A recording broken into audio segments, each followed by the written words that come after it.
This is Jakarta Johnson. It is May 2nd. It's around 11 a.m. Tony had claimed that he was taking laundry to go get it done an hour ago, but we all know that all Tony does is lie out the side of his neck. We really don't care. I am making this video because I wanted y'all to hear my son's side of what had happened to him yesterday while dealing with Tony. Because he comes from a family that has child abuse issues. Teddy Jr., I'm talking. Teddy Jr. had allegations of beating up his little sister, I want to say approximately 8 years ago. He had CYF papers at his household, at his apartment actually, at 320 East 9th Avenue in Homestead. And I believe it was in 2007 that those allegations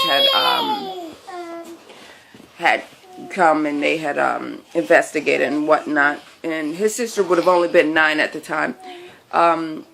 Tony's family has brought my kids back to me with knots. My kids have always come back with flea bites. My kids always come back looking like they haven't eaten.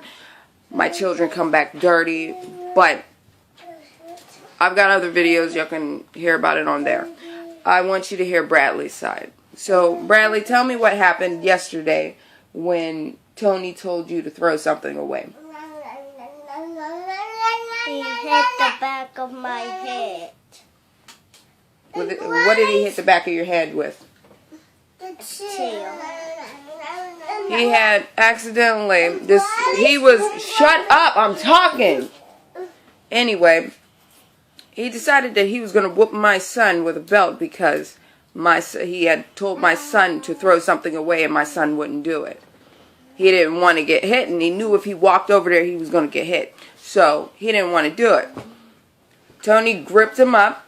He started whooping him. He fell to the floor, and this little plastic green chair had hit the back of his head. Now, Bradley's head is sensitive to the touch, so to be hit by anything is going to cause it to really freaking hurt. So it had gotten to the point yesterday after he had gotten hit by the chair that his head started swelling more.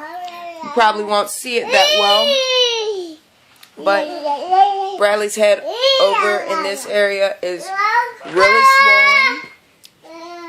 It's really swollen. He had dealt with a great deal of pus leaking out, but after he got hit by that chair yesterday, his head started to bleed.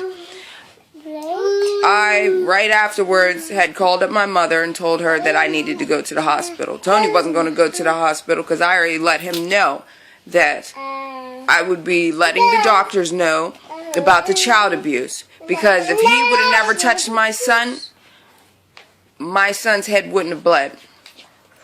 If my kids would have never gone over Debra's dirty-ass house over at 709 Park Street in McKeesport, PA 15132, then my son would have never got ringworm, and he would have never got flea bites, and his head would have never swollen in the first place. But Tony has taken my kids over there without my permission so many freaking times it's not even funny. And his family sits there and tells these people, because his cousin Roshonda Knight had wrote me on Facebook talking about, you don't take care of your kids because you dropped them off over at my family's house for weeks. No, I do not. I don't even allow my kids over there. I don't want my kids over there at all. I do not like the mom because for obvious reasons. She's off in the brain. What person comes over any household with a house full of children and starts screaming racial slurs and just the most profane stuff? Like, I didn't say anything to her. She asked where the mop was and where the sponges were for the dishes. I told her her son hadn't brought it over. Then she started screaming I was a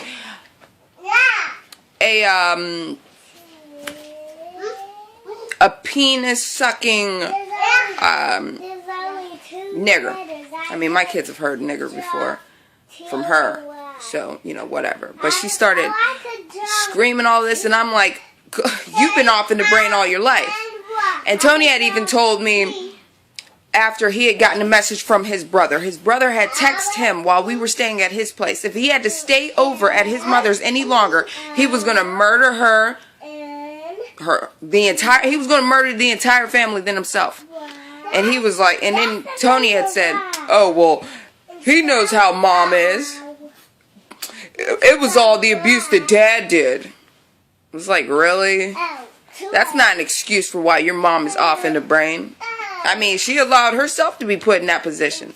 But what I am not going to do is allow my children to be put in a position where they're beat by a dude they barely even see all day. You get off of work at 2:30, you pop up around 4, you go to sleep. You get up, get off of there. Now, you get up to eat, then you go back to sleep. My kids don't spend time with you. And yet you think that you're going to put your hands on my children. It's not going to happen. So, Bradley, how's your head feeling today? Good. How do you feel about your dad putting his hands on you?